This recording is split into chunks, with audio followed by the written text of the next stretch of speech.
पिता ने मुझे और मेरी बहन को शारीरिक बदलाव के लिए मजबूर किया। मेरी बहन को 9 पूंछ वाली लोमड़ी की हड्डी मिली, जिससे वह साधना की दुनिया की सबसे सुंदर महिला बन गई। मुझे चांदी के भेड़िए की राक्षसी हड्डी दी गई, जिससे मैं खून की प्यासी और हत्या करने वाली बन गई। पिछले जन्म में बहन को सम्राट शुआनयुआन की सेवा में भेजा गया, जहाँ उस पर झूठा आरोप लगा और उसकी जान ले ली गई। मैं शैडो गार्ड बनकर राजकुमार शुआनयुआन मिंग के साथ रही। उसके लिए कई हमले रोके, लेकिन अंत में उसने मुझे जानवरों के अखाड़े में मरने भेज दिया।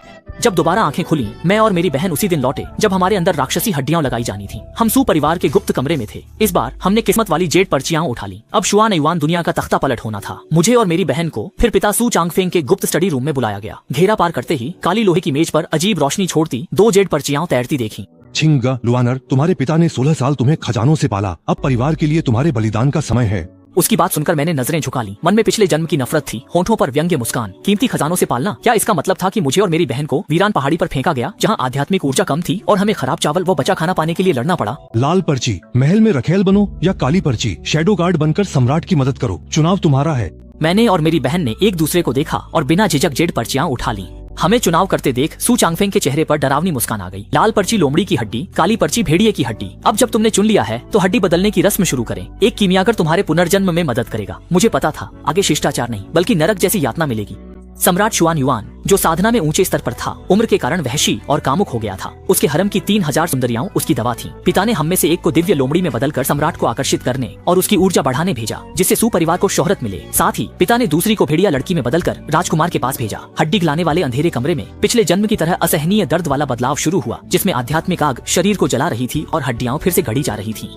पूरी एक रात। इस बार मेरी बहन के सिर पर चांदी के भेड़िए के कान उगाए, जबकि मेरे पीछे 9 गुलाबी लोमड़ी की पूंछें निकल आईं। जैसे ही पहरेदार हटे और आसपास कोई नहीं था, हमने टेलीपैथी से पिछले जन्म में होने वाली हर छोटी बड़ी बात एक दूसरे के दिमाग में डाल दी। सुबह के बाद मुझे तावीजों से ढकी पालकी में हरम ले जाया गया, जबकि मेरी बहन परछाई बनकर राजधानी के बाहर राजकुमार के विला चली गई। महल में दाखिल होने की बात सम्राट शुआनयुआन खुद को रोक नहीं पाया। उसे दिव्य लोमड़ी की ऊर्जा महसूस हुई और उसने मुझे अपने पास बुलाया। आध्यात्मिक कुंड में ली। हल्की गुलाबी ड्रेस उसके बदन को मुश्किल से ढक रही थी, कमर की बरात दिखा रही थी। पीछे 9 था। सम्राट शुआनयुआन के आते ही उनका खून खौल उठा। उनके हाथ बेसब्री से मेरी कमर पर आ गए। वो लालच से मेरे बदन की खुशबू सूंघने लगे। मैंने अपनी रूहानी ताकत खत्म होने का नाटक किया, चीख मारी और नरमी से उनकी बाहों में गिर गई। तुम वाकई बेहतरीन ऊर्जा का स्रोत हो, सम्राट शुआनयुआन ने मेरा हाथ सहलाते हुए कहा। मैंने शर्माने का नाटक करते हुए सिर उनके सीने में छिपा लिया। महाराज नहीं, मुंह से तो मैं मना कर रही थी, पर मेरी पूंछ ने चुपके से उनकी कमर को जकड़ लिया और एक दिलकश कशिश उन तक पहुंचा दी। कमर पर कुछ अजीब महसूस करके सम्राट शुआनयुआन मुस्कुराए। कहती कुछ हो और करती कुछ और। छोटी शैतान, तुम्हारा मुंह बहुत झूठा है, सावधान रहना, मैं तुम्हें अपने तरीके से सजा दूंगा। मैं सम्राट शुआनयुआन की गोद में बैठी, उनकी गर्दन में बाहें डाली। पता नहीं महाराज मुझे कैसे सजा देंगे, साधना की उस दोहरी विधि से। सम्राट शुआनयुआन खुद को रोक नहीं पाए, मुझे गले लगाकर मेरी गर्दन पर चूमने लगे। तभी जैसे ही वे मेरी ऊर्जा सोखने के लिए शक्ति का उपयोग करने वाले थे, महल का दरवाजा अचानक रूहानी ताकत से खुल गया। सम्राट ने गुस्से में चिल्लाया, निकल जाओ, तुम्हें अंदर आने की इजाजत किसने दी? दरवाजे पर खड़ी लड़की दबाव से कांप रही थी, लेकिन पीछे हटने के बजाय और करीब आ गई। उसने कहा, मैं लिंग्याओ महल की दासी यिंगचुन हूँ। ली गुइरेन पहली बार सेवा कर रही हैं, उन्हें तजुर्बा नहीं है, इसलिए उन्होंने मुझे पहले से सेवा करने का हुक्म दिया था। मैंने अजीब कपड़े पहने उस दासी को घूरा। मेरे मन में हंसी आ रही थी, वाकई बेवकूफ है, मेरे जादू के जाल में फंस गई। मेरे पास 2 बड़ी दासियां हैं, एक महारानी और एक गुइफेई के खेमे से। यिंगचुन को गुइफेई ने भेजा। पिछले जन्म में मेरी बहन शांत थी, इसलिए किसी का दिल नहीं जीत पाई। सम्राट ने बहन को बाहर कर दिया और बहन के बिस्तर पर यिंगचुन के साथ रात बिताई। अगले दिन यिंगचुन को पदवी मिली। उसने बहाना बनाया कि बहन ने सेवा ठीक से नहीं की और सजा दी कि बहन अपने खून से 100 बार नैतिक उपदेश लिखे। जबकि यिंगचुन ने बहन के सिर पर पैर रखकर ऊपर चढ़ी, फिर भी हर दिन बहन को नीचा दिखाने के तरीके सोचती रही। अब जब मुझे मौका मिला है, मैं उसे नहीं छोड़ सकती। मैंने मन ही मन जादू किया और कुछ आंसू बहाए। फिर मैं सम्राट शुआनयुआन की बाहों में कूद गई। ये पहली बार है जब मैं महाराज की सेवा कर रही हूँ। मेरे दिल में खुशी आई भी नहीं थी कि किसी और को पास की इजाजत कैसे मिल सकती है। साफ है, इस लड़की के मन में ऊंचे ख्वाब देखने का ख्याल आया है। अब वो मुझ पर इल्जाम लगा रही है। मैंने ही उसे बुलाया है। मेरे महल में आते ही मैंने यिंगचुन को बुलवाया। मैंने उस पर थोड़ा जादू किया। वो खुशी खुशी मेरे जादू के कपड़े पहनकर बाहर चली गई। मैंने हैरान होने का नाटक करते हुए यिंगचुन के कपड़ों की तरफ इशारा किया। ये कपड़े क्या ये वही नहीं है जो मैंने 2 दिन बाद पूर्वजों की पूजा के लिए तैयार किए थे? सम्राट शुआनयुआन ने यिंगचुन को गौर से देखा। मेरे जादू के असर में यिंगचुन को लगा कि उसने सुंदर रेशमी कपड़े पहने हैं, लेकिन सम्राट को वे कपड़े सादे सफेद कागज जैसे दिखे जो मरे हुए लोग पहनते हैं। सम्राट को मौत शब्द से नफरत थी, इसलिए उनका चेहरा गुस्से से काला पड़ गया। डर के मारे यिंगचुन गिर पड़ी, सिर पटकने और कपड़े फाड़ने लगी। वह सफाई देना चाहती थी। मुझे फंसाया गया है। ये कपड़े महारानी ने मुझे दिए थे। उन्होंने कहा था कि ये सबसे खूबसूरत रेशमी कपड़े हैं। मैंने फटे कपड़े देखे, मेरी आंखों में खौफ था। तुम बकवास कर रही हो, ये तो लाशों की पूजा में इस्तेमाल होने वाले कपड़े हैं। मैं दानव हूँ, पर मुझे महल के रीति रिवाज पता है। मैं महाराज को ये कैसे दिखा सकती हूँ? ये साफ है कि तुम महाराज को बद्दुआ देना चाहती हो। सम्राट शुआनयुआन का गुस्सा चरम पर था। कोई है, इस बदनीयत दासी को यहाँ से घसीट कर ले जाओ। इसे रूहों को गलाने वाली भट्टी में फेंक दो, ताकि ये दोबारा जन्म न ले सके। यिंगचुन की चीखों के बीच मैंने खुशी से सम्राट शुआनयुआन का गला पकड़ लिया। महाराज, वो कितनी डरावनी आवाज में चिल्ला रही है। उसकी आवाज सुनकर मेरा दिल घबरा रहा है। यकीन नहीं है तो आप पास आकर सुनिए। सम्राट शुआनयुआन मुस्कुराते हुए पास आ गए। मैं मैं उसके चेहरे को वासना और गुस्से से बिगड़ते देख रही थी। उसके कांपते शरीर को महसूस कर रही थी। मैं खुशी से हंस पड़ी। वासना के सिर पर छुरी होती है। 9 पूंछ वाली आसमानी लोमड़ी का शरीर जहरीले अफीम जैसा है। क्या कोई आम इंसान इसे झेल सकता है? सम्राट शुआन युआन मेरे शरीर के दीवाने हो गए। वो दिन रात मेरे शीहे महल में रहते थे। कीमती पत्थर और दवाइयां भी खूब देते थे। मेरी पदवी भी 3 बार बढ़ी। आधे महीने में मैं लीफेई बन गई। महल के बाकी लोग मुझे पसंद नहीं करते थे। वो मुझे आधा इंसान आधा लोमड़ी समझते थे। लेकिन सम्राट के प्यार से वो मेरा कुछ नहीं बिगाड़ पाते थे। उस दिन एक बिन बुलाया मेहमान आया। मैं आराम से लेटी थी। अचानक हवा की आवाज आई। मैंने सिर एक तरफ झुका लिया। फिर भी रूहानी ताकत से भरी चाय की प्याली मुझे छू गई। लोमड़ी की बेटी बनने के बाद मेरी त्वचा और भी नाजुक हो गई थी। छूने से मेरा माथा तुरंत सूज गया और खून बह निकला। मैंने सिर उठाया तो वहाँ लाल फीनिक्स वाली पोशाक में एक औरत खड़ी थी। उसके सिर पर 7वें दर्जे के लुआन पक्षी का हेयर पिन था। उसकी आध्यात्मिक ऊर्जा जबरदस्त थी और वो बहुत घमंडी थी। तो ये शाही संगिनी है। मुझे नहीं पता था आप आई हैं। क्या काम है?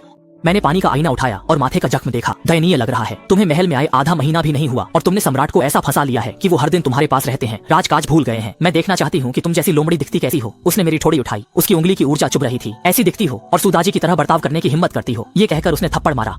आज मैं महारानी की जगह तुम्हें तमीज सिखाऊंगी। मैंने होंठ के कोने से खून चाटा। बाल चेहरे पर आकर मुस्कान छुपा रहे थे। क्या अब भी सोच रही हो कि सम्राट तुम्हें बचाने आएंगे? आज 15 तारीख है। रिवाज के मुताबिक पहली और 15 तारीख को सम्राट शुआन युआन को देश की किस्मत स्थिर करने के लिए महारानी के महल में साधना करनी होती है। लगता है शाही संगिनी हुआ ने आज का दिन चुना। मैं दाजी हूँ तो राजा झो मुझे क्यों छोड़ेगा? ड्रैगन ऊर्जा की परछाई दरवाजे के बाहर थी और मैं हुआ के सामने घुटनों पर बैठ गई। महारानी, आप मुझे पसंद नहीं करती। डांटें या सजा दें, फर्क नहीं पड़ता, लेकिन मुझे देश बर्बाद करने वाली राक्षसी से क्यों तुलना करती है? क्या हमारे सम्राट आपके दिल में अन्यायी और मूर्ख हैं? तुम क्या बकवास कर रही हो? शाही संगिनी हुआ हैरान रह गई। इससे पहले कि वह कुछ समझे, किसी ने उसे जमीन पर गिरा दिया। कमीनी, मेरी पीठ पीछे ऐसी बातें कैसे कर सकती हो? हुआ ने चेहरा ढक लिया। उसे यकीन नहीं हुआ। सम्राट, आप यहाँ? मेरा वो मतलब नहीं था। सम्राट शुआन युआन ने मुझे जमीन से उठाया। मेरे चेहरे से बाल हटाए। मैंने जल्दी पंखे से चेहरा ढक लिया। सम्राट, मत देखिए, आप मुझे नापसंद करेंगे। मेरी जान, मैं ऐसा क्यों करूंगा? उसने पंखा नीचे किया। मेरी हालत देखी। उसकी आंखों में गुस्सा था। जल्दी किसी को एल्डर डैन गे को बुलाओ। जब एल्डर ने चोट और निशान हटाने की दवा तैयार की तो उसने मुझे गोद में खींच लिया और खुद दवा लगाने लगा। मैं हल्के से सिसकी तो उसकी हरकतें कोमल हो गईं। इस दौरान शाही संगिनी घुटनों के बल जमीन पर रही और सम्राट शुआन युआन ने उसे देखा भी नहीं। पिछले जन्म में संगिनी ने मेरी बहन से छुटकारा पाने के लिए उस पर शैतानी साधक से संबंध का झूठा इल्जाम लगाया था। यिंगचुन तो बस शुरुआत थी। वही पहली इंसान है जिससे मैं सच में निपटना चाहती हूँ। ये सोचकर मैंने धीरे से सम्राट शुआन युआन की आस्तीन खींची। सम्राट, संगिनी बहन जल्दी में थी और गलत बोल गईं। आप उन्हें माफ कर दीजिए। उसने तुम्हें इतनी चोट पहुंचाई और तुम उसके लिए बोल रही हो? मैंने पंखे से अपना जख्म छुपा लिया। सिर उठाकर शर्माते हुए मैंने सम्राट शुआन युआन को देखा। मैं तो पूरी तरह से आपकी हूँ। जब आपने कह दिया कि आपको कोई ऐतराज नहीं, तो मुझे भी कोई ऐतराज नहीं है। और फिर संगिनी बहन भी कभी आपके दिल में थी। अब वो जमीन पर घुटने टेक रही है। आपको भी बुरा लग रहा होगा। मैंने अपनी पूंछ से सम्राट शुआन युआन की हथेली को सहलाया। मैं आपको दुखी नहीं देख सकती। वाकई कुछ ही बातों ने सम्राट शुआन युआन को इतना खुश कर दिया कि वे मुस्कुरा दिए। उन्होंने सिर हिलाया, मानकर कि मैं भोली लड़की हूँ जिसके दिल में सिर्फ वही है। हुआ संगिनी गुस्से से लाल थी। सम्राट शुआन युआन उसे उठाने वाले थे। हुआ संगिनी चिल्लाई, मैं गलत नहीं हूँ। आप एक नीच आधी राक्षसी पर कैसे यकीन कर सकते हैं? वह इंसानी खाल में जानवर है। उसकी बातें सुनकर मैंने सही वक्त पर आंसू गिराया। सम्राट शुआन युआन ने प्यार से मेरा आंसू पोंछा और मेज पर रखा दवा का बर्तन उसकी तरफ फेंका। वो जानवर है तो क्या मुझे ये तय करने के लिए कि मैं किसे पसंद करूंगा तुम्हारा चेहरा देखना होगा? हुआ युनचांग, तुम्हारी हिम्मत तो बहुत है। जब तुम्हें लगे कि तुम किंगे से ऊंचे दर्जे की हो तो आज से किंगे ली संगिनी। तुम्हें हुआ पिन, कोई हुआ पिन को लिंग्याओ महल ले जाए और उसे अपने की पर सोचने दे। वहाँ पहरा हो, बिना बुलाए बाहर न जा सके। हुआ पिन का चेहरा पीला पड़ गया। उसे सिपाही घसीट कर ले गए। आखिर में उसने मुझे एक नजर देखा। उसकी आंखों में भरा था। सच में अफसोस है। मैं तो चाहती थी कि तुम ऊंचाई से गिरो, तब मजा आता, लेकिन पिन का दर्जा भी ठीक है। मैंने सम्राट शुआन युआन की गर्दन पकड़ी और अपने शरीर से लोमड़ी की खुशबू निकाली, जिससे उसकी आंखें धुंधली होने लगी। ये खुशबू इंसान को आकर्षित करती है और न सूंघने पर बेचैनी बढ़ा सकती है, यहाँ तक कि आत्मा पर भी असर डालती है। सम्राट की हालत देखकर लगा कि जहर उसकी हड्डियों तक जल्दी पहुंच जाएगा। आधा महीना बीत गया। ताओहोंग रात में हुआ पिन के महल से छिपकर शीहे महल आई और बताया कि हुआ पिन मुझे फंसाने के लिए किसी आदमी की तलाश कर रही है ताकि मुझ पर अवैध संबंध का आरोप लगे।